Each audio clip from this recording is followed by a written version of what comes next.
focus in Chinese medicine is prevention, and in modern China, you have Chinese medicine and Western medicine working alongside each other. It is probably fair to say that Western medicine is now perhaps more dominant in China generally in the hospital systems than Chinese medicine. The people of New Zealand need to wake up.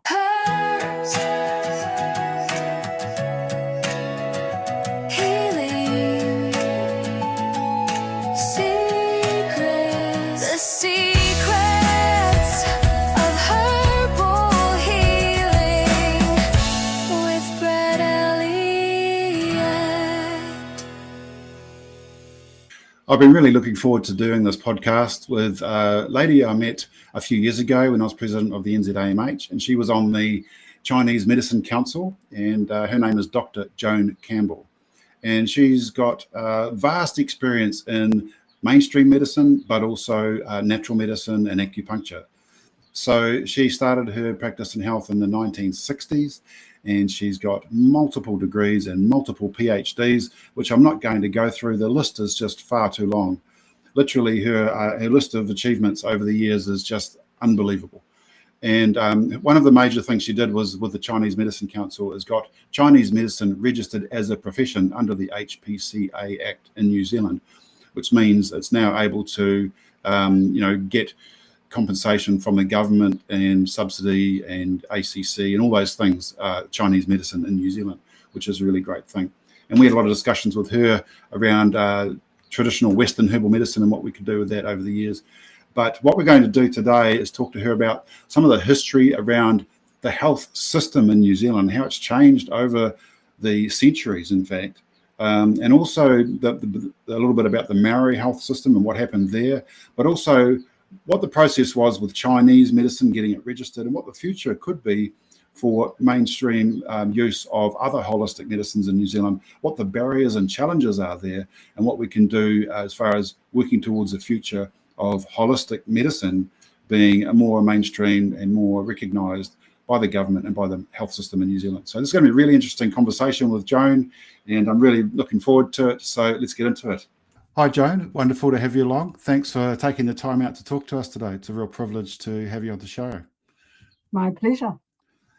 And how have you been in the last, I guess you've been away in China by the sound of it, for a few weeks or longer? I've been away for a couple of weeks with an educational tour in the middle of October, but it was also an amazing opportunity to go back to my university in Nanjing, where I first studied in 1989.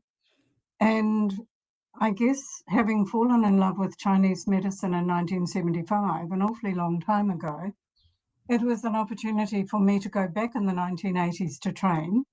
And once again in 2025, it was an opportunity to go back and meet with staff, because for 14 years I took my graduate students who trained at the Auckland University of Technology. I took them to China to work under supervision of the Nanjing University of Chinese Medicine, and they worked in Nanjing in the hospitals on a 1-month short course, which was something that was an ability to see how Chinese medicine is practiced in China, an ability to practice acupuncture in a real life setting in China, and an ability for me to go back and reconnect with the academic staff, because I'm involved in a new teaching endeavour, and we will be looking to take our graduate students back to China, back to Nanjing. So it was a wonderful opportunity to look at the beginning of setting up a memorandum of understanding with Professor Zhang, the Associate Dean from the International School in Nanjing, and to look at the processes that we would go through to re-establish those connections for future students to work in China. So it was a journey back down memory lane. It poured with rain, and the things I really wanted to do, like walk on Purple Mountain down the Avenue of Animals with the Ming Tombs, it just didn't happen, because I would have got drowned. But it means I have to go back. Yeah. And I ask you this question about Chinese medicine in China itself. How big is it still over there? Like, is it practiced as part of the main system, or is it still seen as a traditional or more fringe? How's that?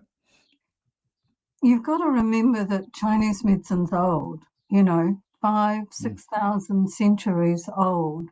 Yeah. And until the incursions of the West into China in a realistic way in the 1800s, China had no other medicine but Zhongyi, which is Chinese medicine. There's no question that Europeans in China from a variety of countries, and in particular from Europe and from the UK, introduced other ways of looking at the world from a medical perspective.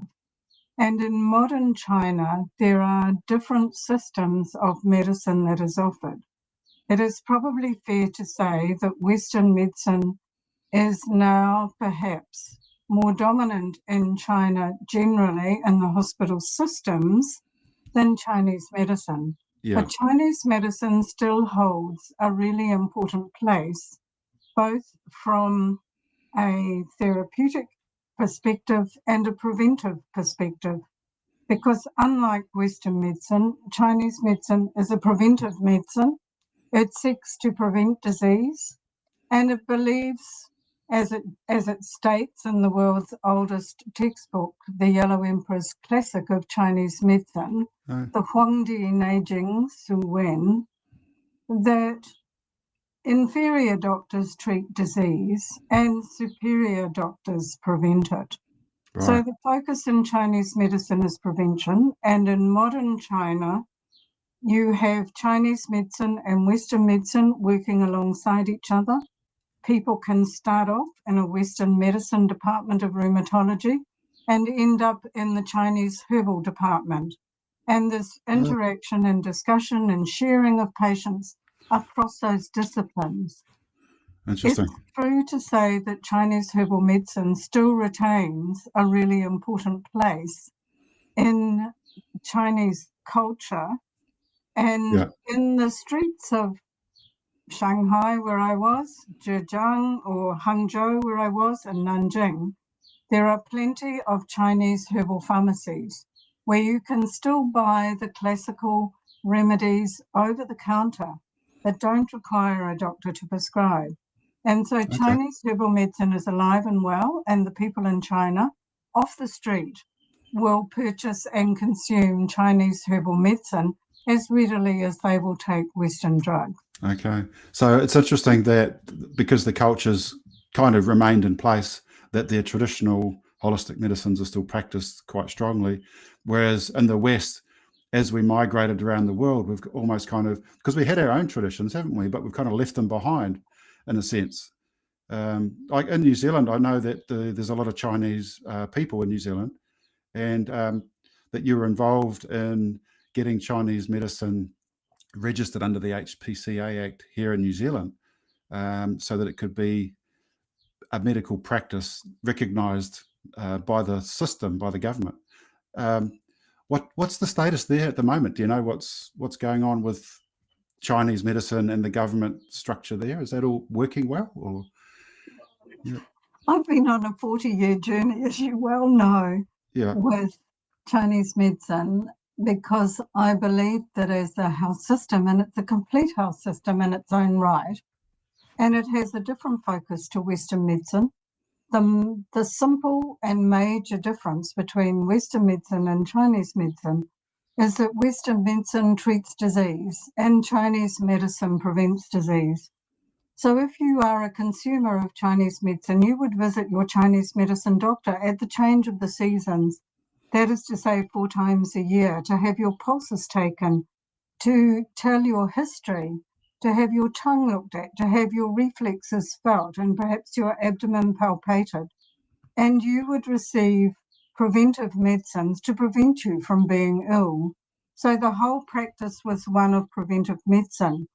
And in a modern society where medical costs are escalating, populations are getting older, And the cost of technology is astronomically huge. And there are some people for whom access to the medical system is really difficult. It makes some sense to have a preventive focus, to have a form of medicine that enables people to be well and healthy, with a focus on good food, understanding about seasonal change, understanding about the importance of relevant and appropriate exercise, understanding about how to prevent disease, both from a physical perspective and also an emotional and a spiritual perspective. And so it's always seemed sensible to me that Chinese medicine had something fairly major to offer when the Western world and the cost of medical care is exponentially upwards.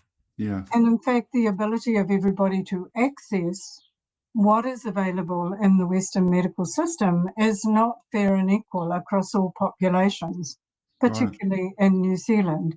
So 40 years ago, because I saw that Chinese medicine has always had something to contribute in terms of cost effectiveness, in terms of trying to answer the question, not how do we treat the symptoms that the person presents with, but why does the person have these symptoms? And what can we change to prevent these symptoms from constantly reoccurring? I felt that it was important that Chinese medicine had some understanding and had some respect within the New Zealand health system. And like other like-minded people, we set out on a journey to convince the government that Chinese medicine deserved to be regulated and the public deserved to be protected. And this meant that the public, when they go to see a Chinese medicine practitioner, can expect to be treated by somebody who is competent, who is registered by the council, the Chinese Medicine Council of New Zealand, which was set up by the government in June 2022. And I was a practitioner member of the council, and I've been on the council for 4 years, and I have just stepped off the council. The council has been reduced in size, and I have not been reappointed because I'm off on a new journey of going back teaching, which is really exciting for me, and trying to encourage people to understand and to become involved in Chinese medicine is something that I'm really passionate about, and good health is something that I'm really passionate about. Yeah. And I want to share my knowledge and my skills with others. But going back to the regulatory journey, it's really important that when people in New Zealand look up the Chinese Medicine Council register and see that there are over 1,100 practitioners, competent practitioners registered on that website, that the public can have some confidence and some assurance that these people are well trained. It provides an assurance and a guarantee to the public that there are some standards, some accountability for the people that the council has registered, meeting the professional standards that have been agreed to by the entire profession over the last 20 to 30 years. Yeah. And so that's comforting, I think, for the public and also for the government, who've set up an overarching framework over the entire health system that requires the professions that it recognises in statute to have standards and accountability, not only to government, but also to the public that we serve. Yeah, it's a fantastic thing that's happened there. We think about Western herbal medicine that hasn't really achieved that. There's only, I think, about half or less that practice traditional Western herbal medicine than Chinese medicine. And you think about population-wise, that's a huge difference, a disparity, isn't it? Yeah. Western herbal medicine is not even on the radar for most New Zealanders. I think that you've gone through this process with Chinese medicine. It's really a shining example of what can be done, what can be achieved, and yet, is it the right pathway forward for Western herbal medicine? What are your thoughts there? Well, I'm not a Western herbalist, and it would probably be wrong for me Sure. to be giving advice to a profession which is responsible for its own journey. What I can say is that regulation is costly. Regulation requires a profession to be united in its willingness to share the expense of setting up a regulatory or a responsible authority, which is responsible for governance and for registration. If you've only got a few members, if you've got under 500 members, it's a lot of money that the profession has to be prepared to guarantee to government, because government will not pay to set up a responsible authority for Western herbalism. Yes. It required the Chinese medicine profession to be responsible for setting up its own costing, to meet its own costings, and to be able to generate sufficient income from registration to be able to maintain the running of the council, the payment of the people who sit and carry out the governance role, and also to be able to pay staff who carry out the organisational and management responsibilities of implementing the policies and the governance decisions of the Chinese Medicine Council. So it's a huge ask if a profession is small. And my sensing is that all professions, regardless of size, have a choice to make as a profession about whether they look seriously at the Health Practitioners Competence Assurance Act legislation, which has recently been under review, and the government has been very concerned in 2025 about the costs for small providers and about ways of maybe helping to amalgamate small providers or find other mechanisms. There is a second mechanism where a provider can stand outside statute but still set up a voluntary regulator, which is recognised by government but which does not impose quite the same costs on a profession. And that offers smaller providers, a choice. The thing that's really important is that providers have to be able to convince the public that what they do is safe. And the public looks often to government regulation as a means of sort of ticking that assurance. That doesn't mean it's the only way.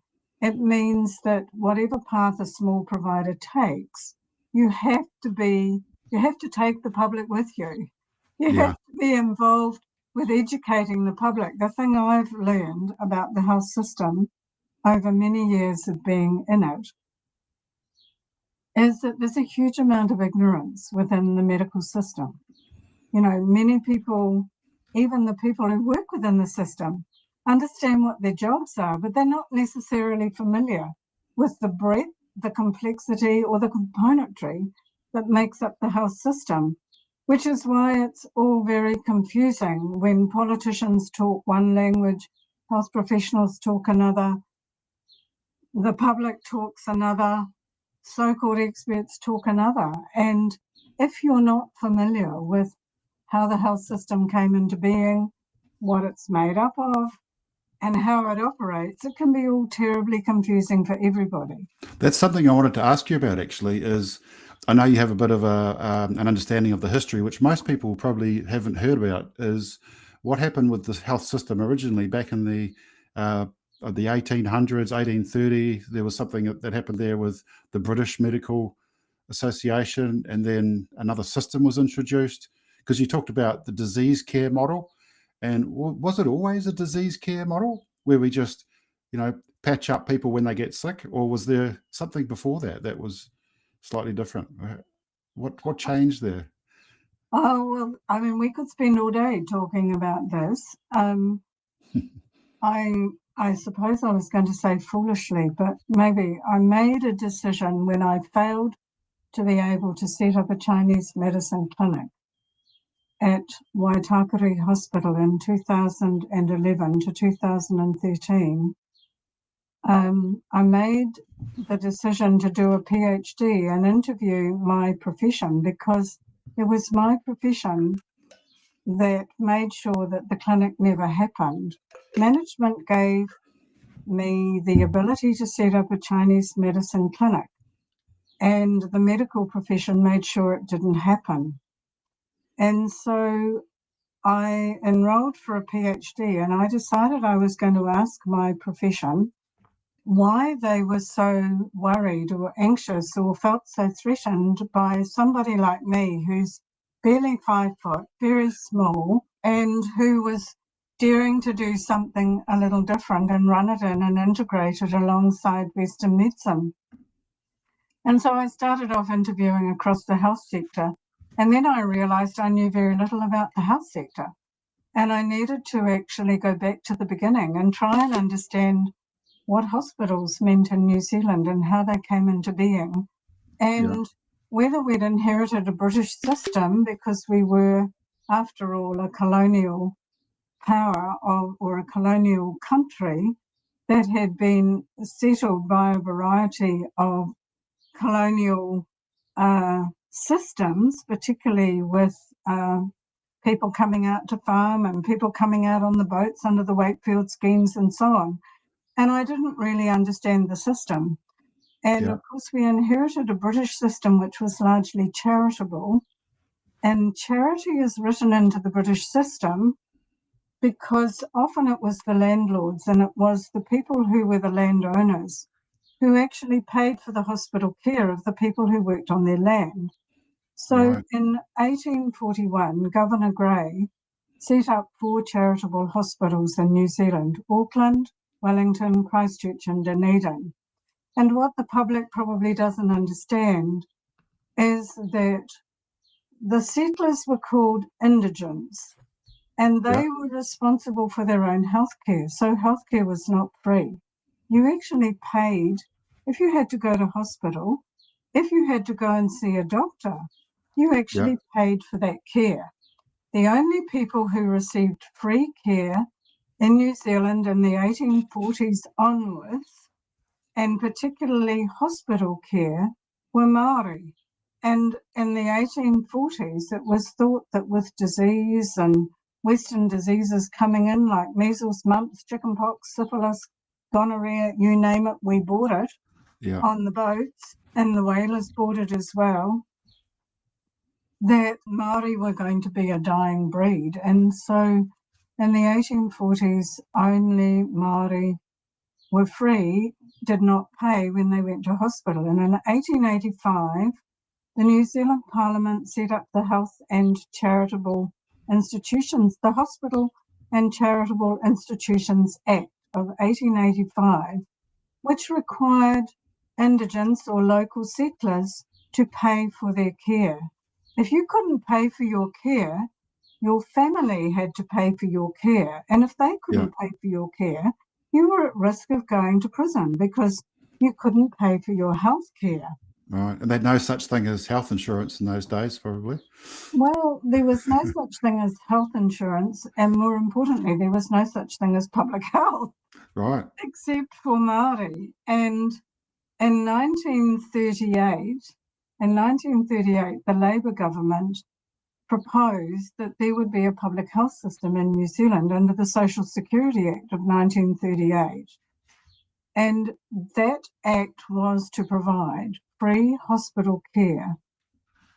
I need to just say, having suddenly leapt from 1841 and 1885 through to 1938, that there was quite a lot of stuff that went on in between. And if anybody would like to know about it, I would be happy to send you the 2 chapters out of my PhD, which look at in detail at the history of what happened with the ebbs and flows and how hospitals and private care and professional care evolved in New Zealand. But in 1938, the Labour government decided that it would set up a public health system. We were also the first country in the world to give women the vote, and the first country in the world to have a Department of Health and a Minister of Health. Ah, The fact didn't that know they that. practice disease treatment is probably a bit irrelevant, but we did have a Ministry of Health and a Minister of Health. Yeah. And so in 1938, the government proposed that hospital care would be free, maternity care would be free, and general practice or medical care through a general practitioner would also be free. This was vehemently opposed by the British Medical Association, which was a professional body for doctors, or a guild, Yeah.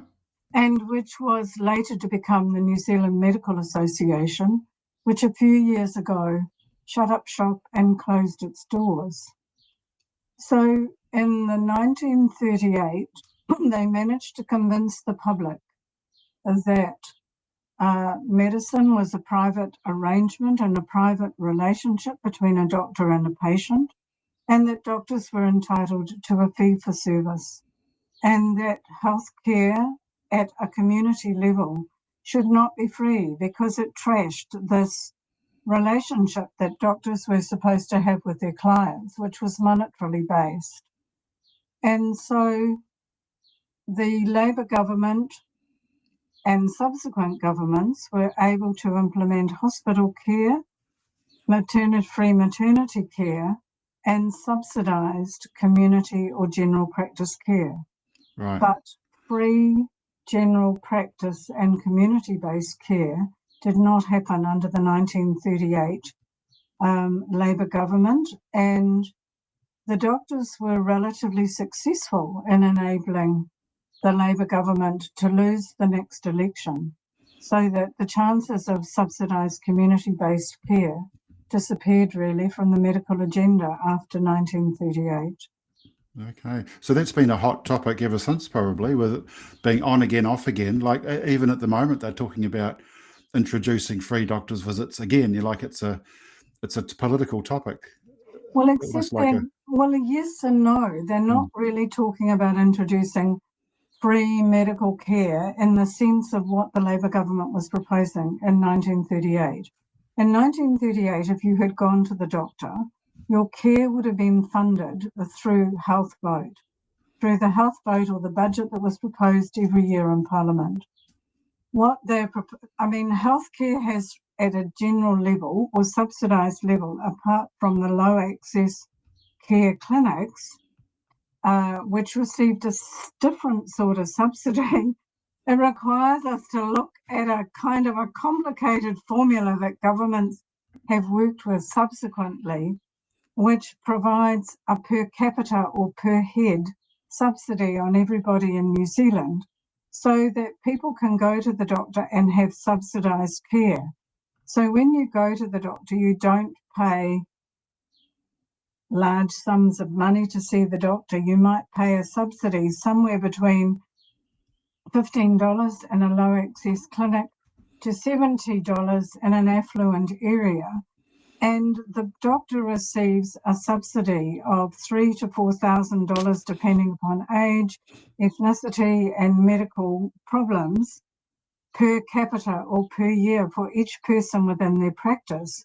So the public of New Zealand are probably not aware that their public health care is subsidised with a fee that is paid to the doctor for their care each year, and that the amount of money they pay when they go and see the doctor is the top-up for meeting the costs and expenses of that doctor being in practice. When they talk about free visits, they're not talking about free care for people, say somebody who's got a chronic cardiovascular disorder who requires to see the doctor 12 times a year, or maybe more frequently. The doctor would not be covered with the subsidy they get, even if they got an additional subsidy for the chronic condition. The doctor probably would not be fully funded for those 12 visits. And so their visits to the doctor would actually receive money from somebody like me who might see the doctor once a year. Right. So when they talk about 3 free visits, there are people like me who would get 3 free visits, but there are other people who might be having 12 or 15 visits a year for whom 3 of those visits would be free. It's not It's not free medicine as was proposed in 1938. No. It's the ability for people to have 3 free visits. And for some people, they will get 3 free visits. And for other people, it will be 3 free visits off the many other visits Right. that they have to the doctor during a year. Yeah. Yeah, it's a shame we can't share it around a bit more. As far as some of us may not need to go to the doctor for, a year or two, whereas the subsidies are still being paid on our behalf. Well, the subsidy is being paid for you, Yeah. and it's being used for other people. So look on Right. it as providing a service to those people who have to go more frequently. Okay. Yeah, no, that makes sense, I guess. Yeah. So your subsidy is still paid out because you are registered through a primary health organisation, and that primary health organisation receives capitation for everybody on its books. right. And it feeds that money through into the general practitioners who are part of that primary health organisation. Mm. So it's a funding broker between the government and general practice. And Right. so your subsidy is still paid out, even if you don't use it.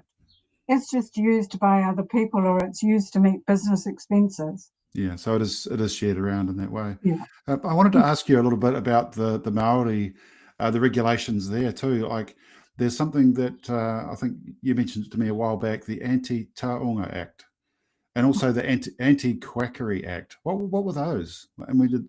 Well, these were Western medicine, bless it, has a slight degree of arrogance in that it presumes that because it's scientific and evidence-based, it is superior to other forms of Indigenous medicine.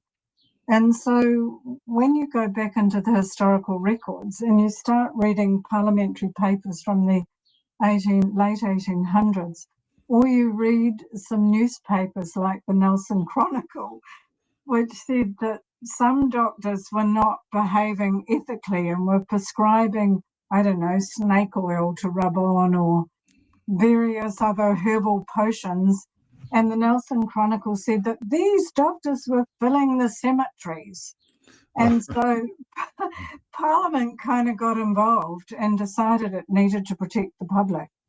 And so Māori were forbidden from seeking medical help and assistance from the Māori tohunga. They were forbidden from seeking rongoa, from Māori medicine, from their own. And the Anti-Quackery Act was to prevent doctors like myself who practice integrated medicine from practicing the sort of medicine that Parliament decided was not scientific, was not orthodox, was not Western medicine. Ah, okay. And so these acts were a safeguard. I guess, if you like, they were an earlier version of the Health Practitioners Competence Assurance Act, Right. but they were quite specific about what they prevented the public from engaging in.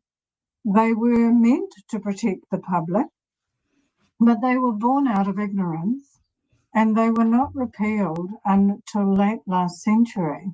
So the 1960s, 1970s, when they finally Okay. came off the statute books. Mm-hmm. And so for somebody like myself who integrates Chinese medicine and Western medicine, I would have been forbidden under the Anti-Quackery Act from being involved with Chinese medicine, in particular with herbal medicine, which would have been regarded as something that was untested, which had not been through randomized double-blind clinical trials, and therefore presented a risk to the public. And so I would have been deemed a quack. And sadly and unfortunately in the past, some of my profession have called me a quack. Yeah. Yeah. And It kind of lives on, doesn't it, to this day? I mean, there's still this percentage of people that think, that dismiss the natural, the traditional medicines as not having any evidence, or, that they're not effective, or that sort of thing. But it still seems to be on the rise. Like, it's somehow people seem to be moving towards it more. Do you think that maybe since that the 1970s, when that anti-quackery was removed, that the natural side may have come back a little bit into people's minds? I'm not really sure. I can only speak from my own experiences of having been. I started my nursing training. It's so long ago. It's kind of in the mists of time. In 1966, and I registered as a registered nurse in 69 and went to medical school in 1970. So it kind of lands me in antiquity, I guess. And I can only really speak for the experiences I've had since being registered with the Medical Council in 1981. I completed my medical training in 1980 and registered with the council at the completion of my registration year at the end of 1981. And I'm an optimist, and I would like to say that traditional remedies and respect for Indigenous medicine is on the rise. I'm not sure I can look at you and say that that is really true. That hasn't necessarily been my experience. I belonged for many years to a group of integrative doctors called AIMA, the Australasian Integrative Medical Association, a group of wonderful doctors who combined Western medicine with other forms of complementary and alternative medicine, from acupuncture, Chinese medicine, herbal medicine, Western herbalism, meditation, touch therapy, a whole range of therapies which had empirical and research basis, but which largely stood on the fringe and still stand sometimes functionally separate within the Western medical system. And I still perceive that in some ways, we are still outsiders. Chinese medicine now is part of the New Zealand health system. It has stood the test of time, and it will stand the test of time, because Chinese medicine is old, and it has an empirical wisdom, it has a research basis, it has observational wisdom that is robust, that is valid, that is replicatable, and that lives in the real world and is part of people's real experience and part of people's real health. The Chinese carried out real research. They did live vivisection. They used hundreds and thousands of people in clinical trials. They understood what natural substances did in the human body. They understood about internal physiology. I stand humbled by what they knew, and a lot of what I know in Chinese medicine has now been proven with modern scanning and techniques that are modern, that are this century, and yet the Chinese have intuitively known this wisdom for a long time. That's always amazed me, is how did they know? We're talking thousands of years, aren't we? How did they know? And the fact that they're being proven today with modern science is it just validates everything, doesn't it? Well, they knew because they learned to listen. They learned to be still, to put their hands. So not only did they listen to what people said, but they put their hands on the wrists and they read the pulses, the life force rhythms within the body. It told them about the past, the present, and the future. And it was like reading a hologram of the internal organs. It was their form of scanning the internal organs. And while it didn't give you wonderful graphic pictures that looked like they come out of textbooks, it told you about the health of the body in a way that is quite mind-blowing for me. And it's an art form that, sadly, I feel is being lost in China, because the Chinese are technologically smart, and and I saw this on the educational tour that I went on in October of this year.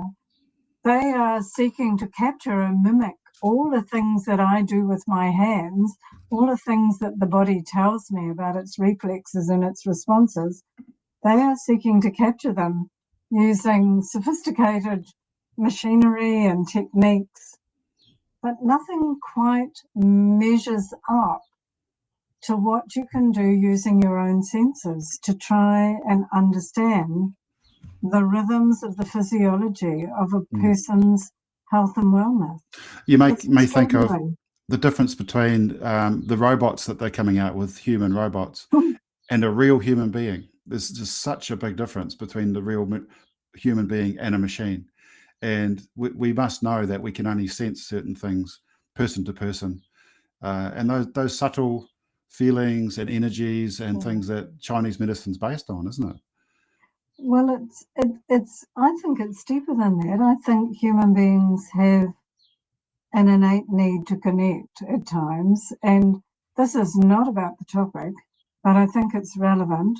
In 2005, I had a fall, and this is a reconstructed arm. I had lots of pieces wandering around in my wrist with an elbow and shoulder dislocation as well. And I spent the next 3 weeks in and out of hospital being put back together.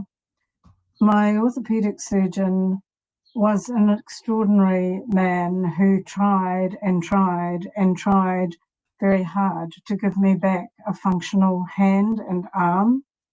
And I remember after one lot of surgery when the plates and screws went in and I had a clawed hand and a fixed elbow, and there was no guarantee, really, maybe a 10 to 15% chance that it was going to be different, that I needed an orthopedic surgeon, and Mr. Bill Farrington was wonderfully capable and superbly kind, just the most wonderful caring human being. And he worked hard, and he told me the reality of what I had. And sitting up and looking at the night sky after one lot of surgery with a set of equipment on my arm that pumped up and took my blood pressure every half an hour and took all my recordings every half an hour and kept me full of pain relief whenever I needed it and so on. And this went on, for several days. And at one point, I just wanted a human being to come and take my pulse. Yeah. I wanted an actual physical human being to come and take my blood pressure rather than the machine. Somehow the machine didn't offer, it didn't offer the sort of comfort or the touch or the human response or relationship that I wanted to have with a real person. Yeah. So while it was technologically really efficient at doing my recordings every half hour, and it was really good at monitoring my pain relief, and it was really good at telling me what was going wrong, and it was really good at letting the staff know when things weren't quite right. Yeah. I really wanted a human touch or a human being to be part of my health mix. And I still do. I still require a real human being to be part of my healthcare. Yeah. Something that I loved in China, and I took some photos of it because it was so cute, was that in one of the very posh department stores, which was full of expensive stuff from Europe, but also full of the brilliance of the Chinese inventors, there was a shop that I went into that sold robotic puppies of all different sizes and shapes. They were so cute.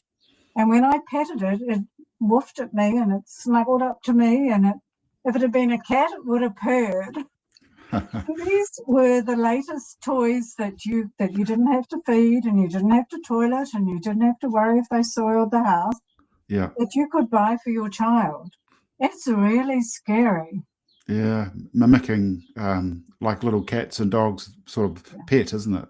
Yeah, I have seen that. I could totally understand what you're saying about the human touch. I mean, we all know that, someone rubs you on the back or gives you a hug or whatever, that there's something happens, doesn't it?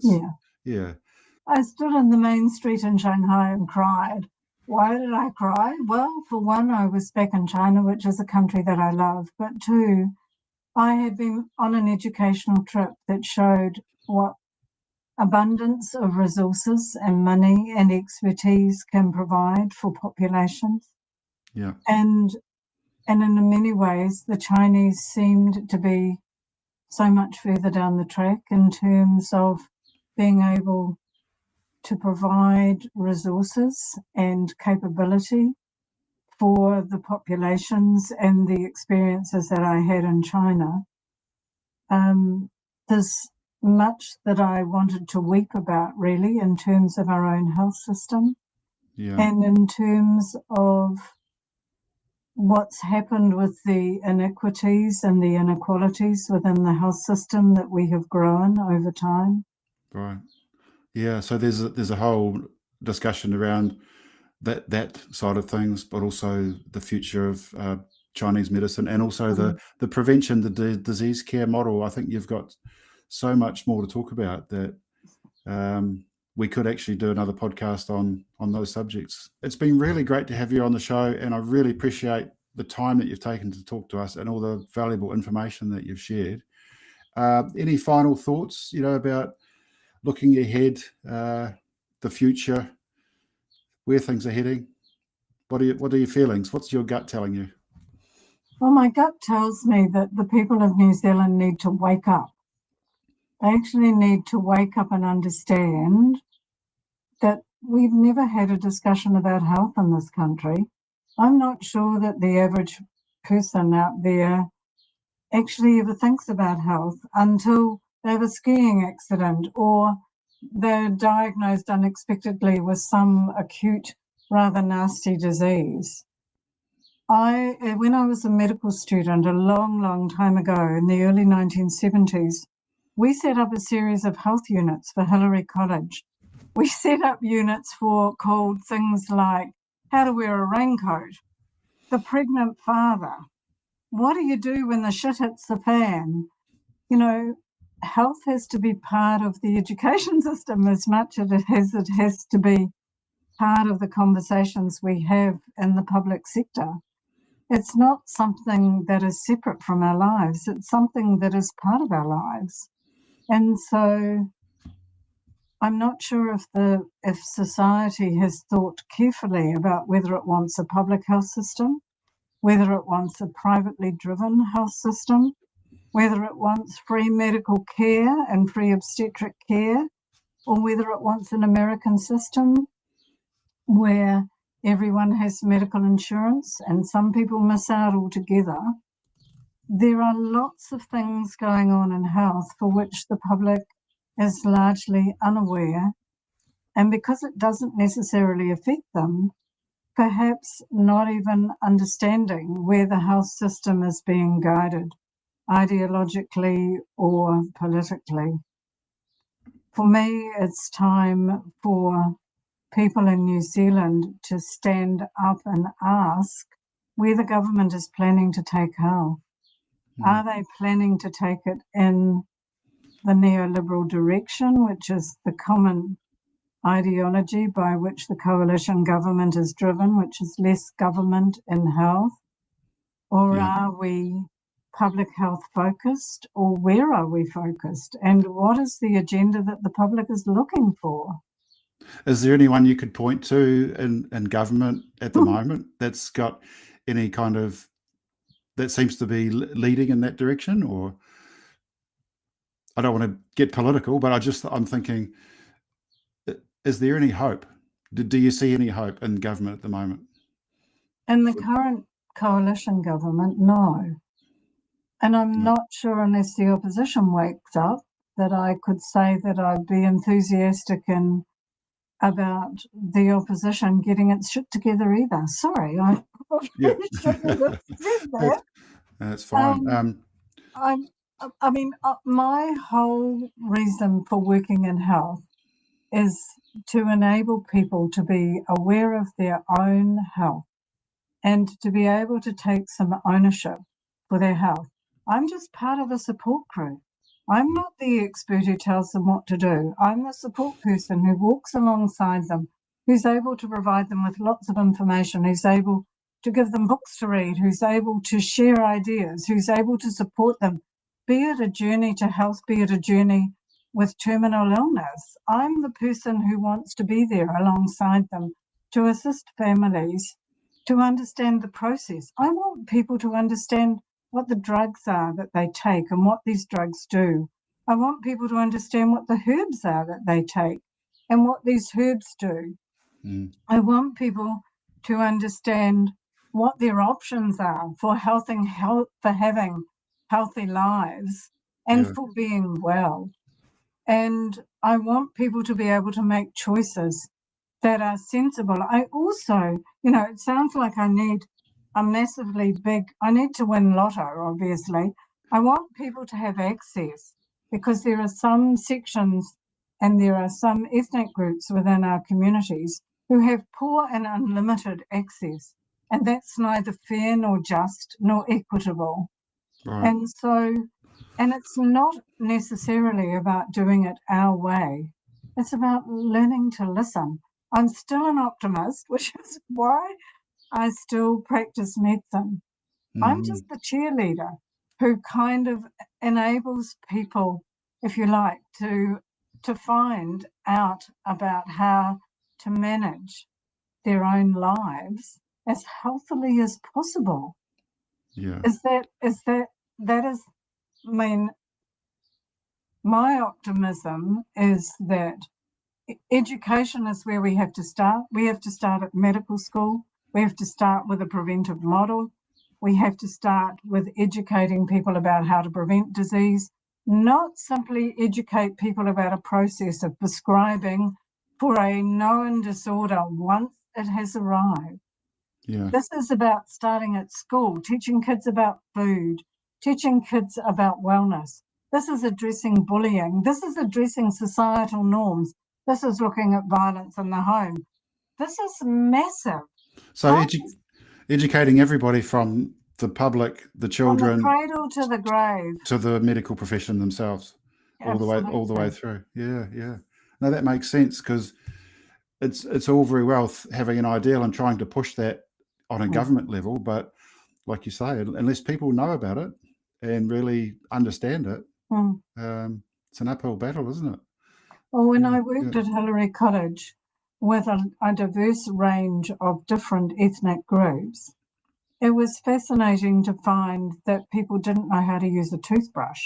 Now, I mean, this is a long time ago. This is the 1970s. And some of the immigrant groups that had come in didn't know that when it rained, you wore a raincoat so you didn't get wet. Right. Kind of really simple, basic health stuff, and that eating foods seasonally was so much better for your health and not having a diet of junk food actually meant you might be less likely by the time you were a teenager you were less likely to be pre-diabetic than if you had a diet of Big Macs or you had a diet of Kentucky Fried every day and 3 pies on the way home from school. Yeah. There's a time and a place for fast foods, but there's a time and a place for good food and good nutrition and enabling people to be healthy. Yeah, I thought in China that they were more like that. Like I had heard that in the hospitals and the health system that they did actually do something with food to help the patient, whereas we don't really do that, do we, in the West?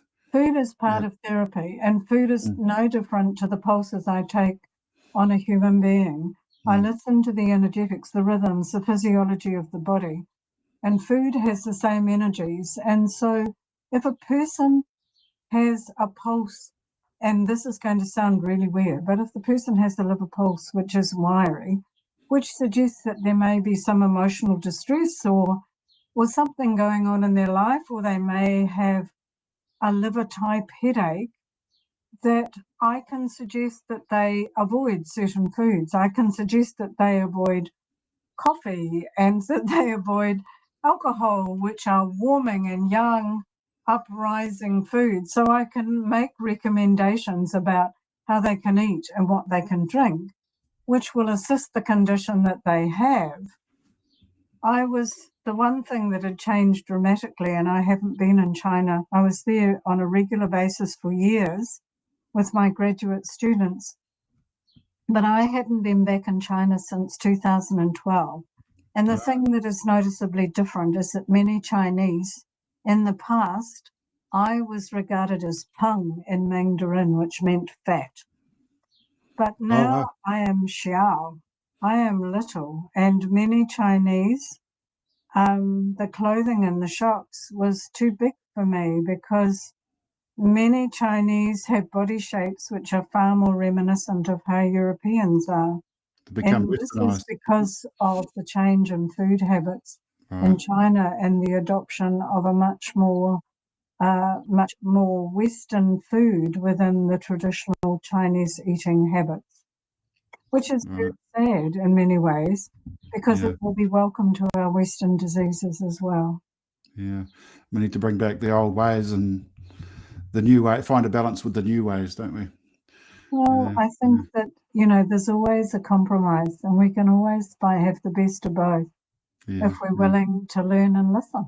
Yeah. Well, thank you so much, Joan. It's been a real pleasure talking to you. Been a real honour and a privilege, to be honest. And I do look forward to having another conversation. I'll put together a couple of ideas. We've got so much we could talk about. All right. So, No, my pleasure. Yeah. And thank you for asking me. Yeah. Okay. We'll talk again soon. Thank you.